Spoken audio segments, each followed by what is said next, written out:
इसके पहले वाले वीडियो में हम आपको संसद के बारे में कंप्लीट बता दिए थे और कहे थे कि नेक्स्ट वीडियो में हम लोग लोकसभा और राज्यसभा के बारे में चर्चा करेंगे। तो चलिए हम लोग समझते हैं लोकसभा और राज्यसभा के बारे में। देखिए दोनों को साथ साथ समझते चलिएगा, बड़ा इजी होगा। और याद रखिएगा कि अभी आप लोकसभा और राज्यसभा पढ़ रहे हैं, इसलिए टोटल कंसंट्रेशन लोकसभा और राज्यसभा पे रखना चाहिए। इससे ये नहीं कि अध्यक्ष क्या उपाध्यक्ष क्या इसके बारे में। तो देखिए लोकसभा की चर्चा अनुच्छेद 81 में है और राज्यसभा की चर्चा अनुच्छेद 80 में है। संसद एक घर है, इस घर का एक कमरा लोकसभा, एक कमरा राज्यसभा। संवैधानिक हिसाब से, संविधान के हिसाब से यानी ऑफिशियली राज्यसभा को ज्यादा अहमियत दिया जाता है, लेकिन रियल में लोकसभा के पास ही पावर होता है। अब इसके बारे में हम लोग चर्चा करते हैं। लोकसभा जो होता है, लोकसभा का चुनाव जनता प्रत्यक्ष चुनाव करती है। लोकसभा में चुनाव कौन करता है? जनता। जैसे 2019 में हुआ था, अब 2024 में होगा। राज्यसभा का चुनाव कब होता है पता ही नहीं चलता है। ये राज्यसभा का चुनाव कैसे होता है ये उस टॉपिक पे समझेंगे। तो जनता प्रत्यक्ष चुनाव करती है, इसलिए इस सदन को, किसको? लोकसभा को लोकप्रिय सदन या चर्चित सदन के नाम से जानते हैं। जबकि ठीक इसका उल्टा करेंगे तो राज्यसभा का चुनाव जनता अप्रत्यक्ष करती है, तो कहेगा अप्रत्यक्ष सदन राज्यसभा, प्रत्यक्ष या चर्चित सदन लोकसभा। दूसरी विशेषता रखते हैं हम लोग इसके बारे में, लोकसभा का कार्यकाल 5 वर्षों का होता है, जबकि राज्यसभा का कार्यकाल, राज्यसभा के सदस्यों का कार्यकाल जो होता है वो 6 वर्ष होता है। जबकि अगर कहेगा राज्यसभा का कार्यकाल कितना होता है तो ये अस्थाई होता है। राज्यसभा का कार्यकाल कैसा होता है? इसका कोई कार्यकाल नहीं होता है, ये क्या होता है? अस्थाई होता है। लेकिन अगर कहेगा इसके सदस्य, जो इसके अंदर सदस्य बैठते हैं, उन सदस्यों का कार्यकाल कितना होता है, तो सदस्यों का कार्यकाल कितने वर्ष हो जाएगा? 6 वर्ष हो जाएगा। इसका विघटन हो सकता है। विघटन मतलब क्या होता है कि जो 5 साल कार्यकाल है ना, उस 5 साल से पहले भी हटाया जा सकता है अगर बहुमत खत्म हो गया तो। जैसे अटल बिहारी वाजपेयी की सरकार एक बार गिर गई थी, अगर आप विधानसभा को देखिएगा तो ऐसे मध्य प्रदेश में सरकार गिर गई। यानी अगर आपके पास बहुमत, बहुमत कहने का सेंस है आधे से ज्यादा सीट, 545 की आधे से ज्यादा सीट है तो सरकार में रहिए। अगर बीच सरकार में 5 साल से पहले ही आधे से कम हो गए या 2-4 इस्तीफा दे दिए, 8-10 मर गए, तो आपकी सरकार गिर जाएगी। सरकार के गिर जाने को हम सरकार का विघटन या लोकसभा का विघटन कहते हैं। तो इसे लोकसभा का विघटन या लोकसभा को भंग किया जा सकता है, जिस कारण इसे हम परमानेंट नहीं कहते हैं, अस्थायी कहते हैं। अस्थायी चीजों को हम निम्न कहते हैं। तो विघटन हो जाने के कारण लोकसभा को अस्थायी या निम्न सदन कहते हैं। बस इसी का उल्टा करिए राज्यसभा में, इसका विघटन ही नहीं हो सकता है, इस कारण इसे अस्थायी सदन या उच्च सदन कहते हैं। देखिए अब बहुमत का मतलब क्या होता है? बहुमत मतलब ये नहीं होता बहुमत मतलब पतोमत मतलब मत दो, ऐसा नहीं होता है। बहुमत मतलब होता है आधे से ज्यादा सीट, मेजॉरिटी। तो अगर बहुमत के आधार पर, अगर लोकसभा में 545 सीटें हैं तो उसमें आपका बहुमत है, तो उसी के बहुमत के आधार पर प्रधानमंत्री का चुनाव होता है, उसी के आधार पर प्रधानमंत्री चुना जाता है। जिस कारण इस सदन को हम प्रथम सदन कहते हैं। कहेगा कि संसद का कौन सा सदन प्रथम सदन है? तो लोकसभा।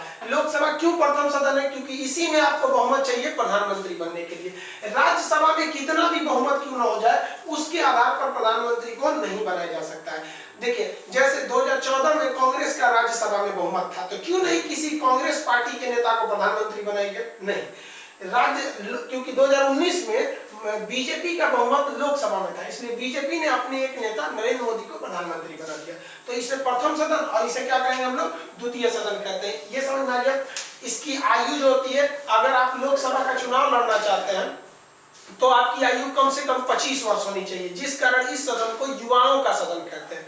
अब आप कहेंगे राज्यसभा का चुनाव, तो राज्यसभा का चुनाव लड़ने के लिए 30 साल आयु होना चाहिए, जिस कारण इसके तुलना में इसे बूढ़ों का सदन कहते हैं। ये नहीं कि 30 साल में कोई बूढ़ा हो गया, कंपैरेटिवली समझिए इसके तुलना में। अब बात करते हैं लोकसभा में 545 लोग हैं, वो हंगामा कर देगा तो कोई ना कोई कंट्रोल करने के लिए एक अधिकारी होना चाहिए कि नहीं? तो लोकसभा का अधिकारी अध्यक्ष और उपाध्यक्ष होता है, स्पीकर और डिप्टी स्पीकर। तो ये लोकसभा का अधिकारी अध्यक्ष और उपाध्यक्ष कर देगा। राज्यसभा का अधिकारी तो सभापति और उपसभापति। तो अब ध्यान से समझिए, लोकसभा का अधिकारी अध्यक्ष उपाध्यक्ष, राज्यसभा का अधिकारी सभापति उपसभापति, यानी संसद में कुल कितने अधिकारी? 4 अधिकारी बैठ जाते हैं इसके हिसाब से। तो समझ में आ गया आपको? लोकसभा का अध्यक्ष उपाध्यक्ष संसद हो गया, राज्यसभा का सभापति उपसभापति। लेकिन अभी क्या करता है कुछ लड़का, गलती क्या करेगा कि वो यही अध्यक्ष और उपाध्यक्ष के बारे में पढ़ने लगेगा। गलत है बाबू। अभी हम लोग अनुच्छेद 80-81 पढ़ रहे हैं, आप अध्यक्ष उपाध्यक्ष की चर्चा 93 में करिएगा ना। सभापति उपसभापति के बारे में 89 में हम लोग पढ़ेंगे ना, वो ट्रैक से भटक जाएंगे। अभी आप ट्रैक पे रहिए, ये समझिए। बहुत टीचर लोग भी पढ़ा देते हैं यहाँ पर। अरे भाई आप समझिए, एकदम कॉम्प्लिकेटेड कर देंगे किसी चीज को तो नहीं समझ पाएंगे। अभी आपका मेन फोकस रहना चाहिए लोकसभा और राज्यसभा पे, इससे हटके कहीं मत जाइए। तो ये समझ में आ गया इसके अधिकारी क्या होते हैं। इसमें मैक्सिमम संख्या कितनी होती है, 552 होती है, लेकिन वर्तमान में कितनी है, 545 है। अब ये क्यों है ये हम आगे समझेंगे।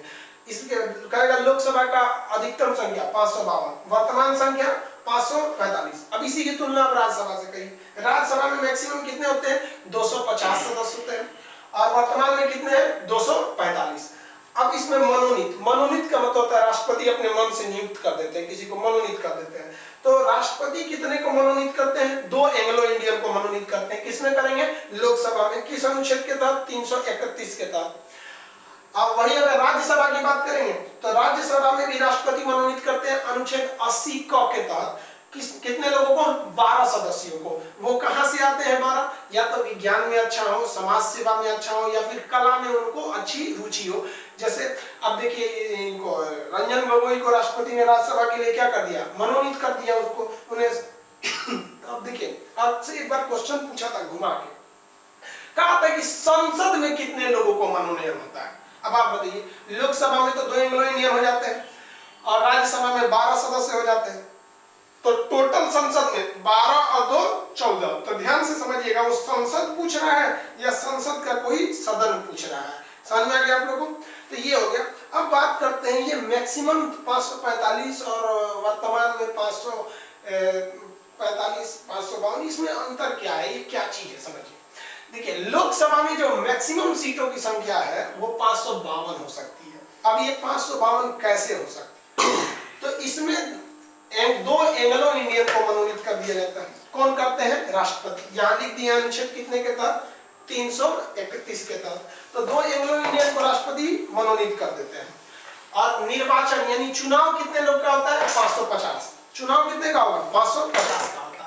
अब इस 550 का जो निर्वाचन यानी चुनाव होता है, निर्वाचन का कहने का सेंस क्या चीज होता है, वो चुनाव, इलेक्शन कितने का होता है, तो दो तरह से इलेक्शन होता है। इसमें 2 तरह के, राज्य और केंद्र शासित प्रदेश, यूनियन टेरिटोरी। यूनियन टेरिटोरी, देखिए यूनियन टेरिटोरी के बारे में हम लोग अभी नहीं पढ़ेंगे, हम लोग इसके बारे में चर्चा भाग 8 में करते हैं, संविधान का भाग 8 में।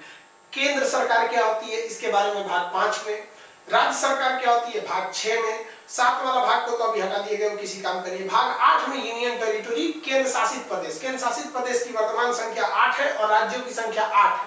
तो राज्यों से कितने का चुनाव होता है, 530, और केंद्र शासित से 20। टोटल कितना, ये अभी नहीं हो रहा है, ये मैक्सिमम ऐसी संभावना है। अब यहां हम पहले समझ जाते हैं एंग्लो इंडियन क्या होता है। देखिए एंग्लो इंडियन में कंफ्यूज मत होइएगा।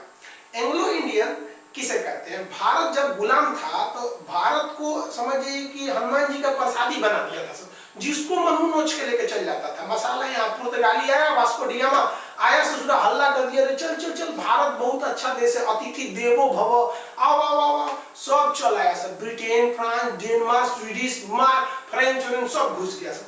यहाँ आके भारत को थूर थार के रद्द कर दिया। हम लोग क्या है, हम लोग कम उस समय अतिथि देवो भव, उसे बहुत खतरनाक था सब। लोग भारत में आके हमला कर देता था सब। हम लोग थोड़ा सा कमजोर पड़ गए, लोग छोटे छोटे राजा में बढ़ गए लोग, हम लोग वही शक्ति भी नहीं थी, मारा सब, धो धा के रद्द कर दिया सब भारत को वहां पर और कब्जा कर लिया सब।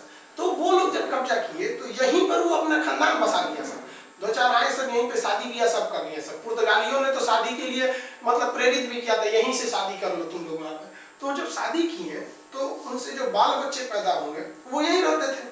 तो पीढ़ी दर पीढ़ी 200-250 साल बाद जब देश आजाद हुआ तो उस समय भी कई 1940-45 के बाद जो शादी किए थे सर, उनको क्या पता था कि 47 में हमको यहाँ से जाना पड़ेगा।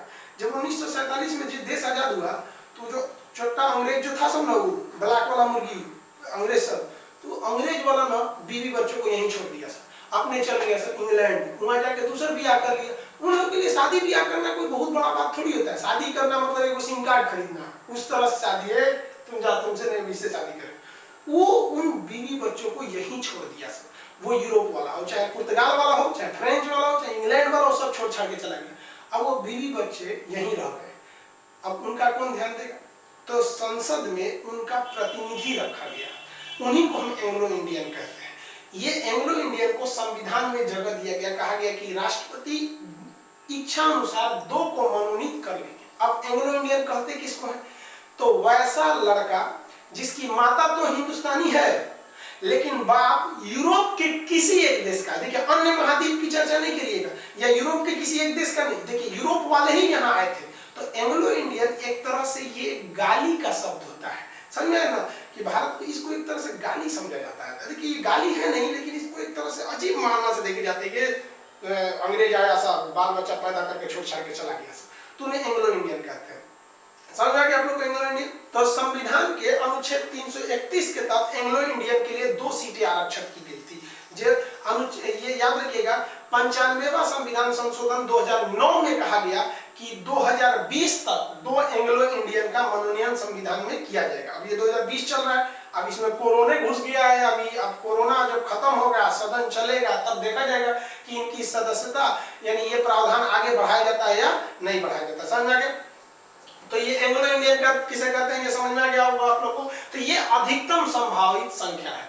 अब हम लोग आगे समझते हैं वर्तमान संख्या कितनी है। लोकसभा में वर्तमान में 545 सदस्य का ही निर्वाचन होता है, 5 सदस्य का निर्वाचन नहीं होता। आखिर ऐसा निर्वाचन क्यों नहीं होता है? तो समझिए, पीओके, पाक ऑक्युपाइड कश्मीर, ये जो हम कश्मीर देख रहे हैं, 1948 में ही पाकिस्तान ने इतना कश्मीर को कब्जा कर लिया, हमारे कुल कश्मीर का 30% कब्जा कर लिया। अब संविधान लिखा ये रहा 1948 में, और घुस के कब्जा कर लिया ये 30%। यहाँ पर संविधान बना 1949 में, लागू हुआ 1950 में, उससे पहले हमारा एक और खोपड़ियों में चले गया पाकिस्तान। तो उस कश्मीर को कहते हैं पाक ऑक्युपाइड कश्मीर, पाक अधिकृत कश्मीर। तो भारतीय संविधान वालों ने कहा यह विरोध दिखाने के लिए कि हमारे संसद के अंदर 5 सीटें खाली रहेंगी, और वह 5 सीटें इसलिए खाली रहेंगी कि जब जब कोई ना कोई प्रधानमंत्री इस देश में आए, जब भी कोई संसद में आए, तो वो खाली कुर्सियां देखकर उसके मन में ये भावना आए कि हमारा सपना आज भी अधूरा है।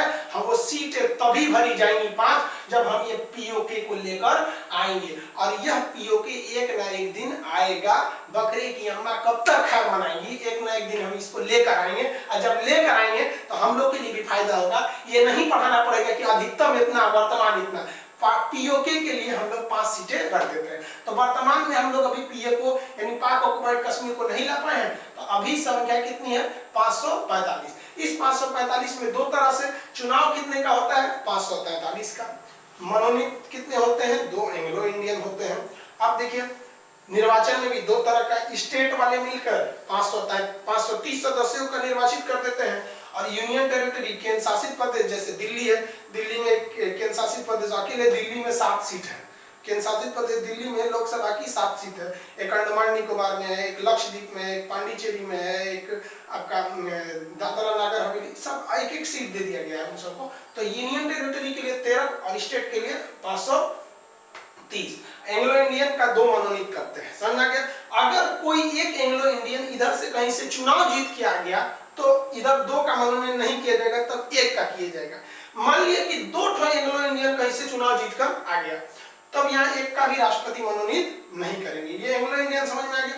तो ये आप कंपैरेटिवली समझ गए लोकसभा क्या है, राज्यसभा क्या है। अगर लोकसभा राज्यसभा समझ गए ना, तो यही आप सबको समझ में आएगा विधानसभा और विधान परिषद। इसका आप एक स्क्रीनशॉट लीजिए, जब तक हम तुरंत उसको समझाते हैं। देखिए, हम आपको लोकसभा और राज्यसभा के बारे में कंप्लीट बता देंगे। देश चलाने की जिम्मेदारी केंद्र सरकार की रहती है। अब हम केंद्र और राज्य की तुलना करते हैं। बहुत लड़का कंफ्यूज होता है, लोकसभा, राज्यसभा, विधानसभा, विधानमंडल, विधान परिषद, ये क्या चीज होते हैं? देश चलाने की जिम्मेदारी केंद्र सरकार की होती है। केंद्र सरकार की सारी चर्चा संविधान के भाग 5 में किया गया है, ठीक है। वैसे ही प्रांत यानी राज्य प्रांत की चलाने की जिम्मेदारी राज्य सरकार की रहती है। इसकी चर्चा भाग 6 में किया गया। देखिए, वो 5 और ये 6। अब देश कहां से चलाए जाते हैं? तो संसद से। तो राज्य कहां से चलाए जाते हैं? विधानमंडल से। कहां से? विधानमंडल से। देश चलाने वाले संसद के कितने अंग? 3 अंग, लोकसभा, राज्यसभा, राष्ट्रपति। उसी तरह राज्य चलाने वाले विधानमंडल के कितने अंग? 3 अंग, विधानसभा, विधान परिषद, राज्यपाल। तो इधर राज्य में अगर बात करिएगा, राज्य में, तो राज्य में हो जाता है विधानसभा, विधान परिषद और राज्यपाल। केंद्र में लोकसभा, राज्यसभा, राष्ट्रपति। इन तीनों को मिलाएंगे बनेगा संसद, और नीचे में विधानसभा, विधान परिषद, राज्यपाल को मिलाएंगे बनेगा विधानमंडल। विधानमंडल एक कमरा है, इस कमरे में 2 सदन। जिस तरह से संसद एक कमरा है, इसके 2 सदन, एक लोकसभा, एक राज्यसभा। उसी तरह विधानमंडल एक कमरा है, इसके 2 सदन, एक लोकसभा, एक राज्यसभा। देखिए, लोकसभा तुलना रखता है विधानसभा से। लोकसभा का सदस्य बनने के लिए 25 साल, तो विधानसभा का सदस्य बनने के लिए भी 25 साल। जो जो विशेषता लोकसभा की वही सारी विशेषता विधानसभा की। अब राज्यसभा तुलना रखता है विधान परिषद से। राज्यसभा में जाना है तो 30 साल, विधान परिषद में जाना है तो भी 30 साल। संसद का सबसे मुख्य अंग मतलब एक तरह से तीसरा अंग राष्ट्रपति, तो विधानमंडल का राज्यपाल। राष्ट्रपति बनने के लिए 35 साल, तो राज्यपाल बनने के लिए भी 35 साल। समझ आ गया। केंद्र में बैठा है संसद। संसद के कितने अंग? 3 अंग, लोकसभा, राज्यसभा, राष्ट्रपति। कितने सदन? 2 सदन, लोकसभा, राज्यसभा। उसी तरह राज्य की जिम्मेदारी विधानमंडल। विधानमंडल के कितने अंग? 3 अंग, विधानसभा, विधान परिषद, राज्यपाल। कितने सदन? 2 सदन, विधानसभा, विधान परिषद। हम आपको इन दोनों के बारे में कंप्लीट बता दिए, आप इससे तुलना कर सकते हैं। बाकी डिटेल के बारे में जानकारी के लिए हम भाग 6 में चर्चा करेंगे। राज्यपाल की अलग से चर्चा करेंगे, राष्ट्रपति की अलग से चर्चा करेंगे। जब तक आप इसका एक स्क्रीनशॉट लीजिए, नेक्स्ट वीडियो में बताएंगे आगे।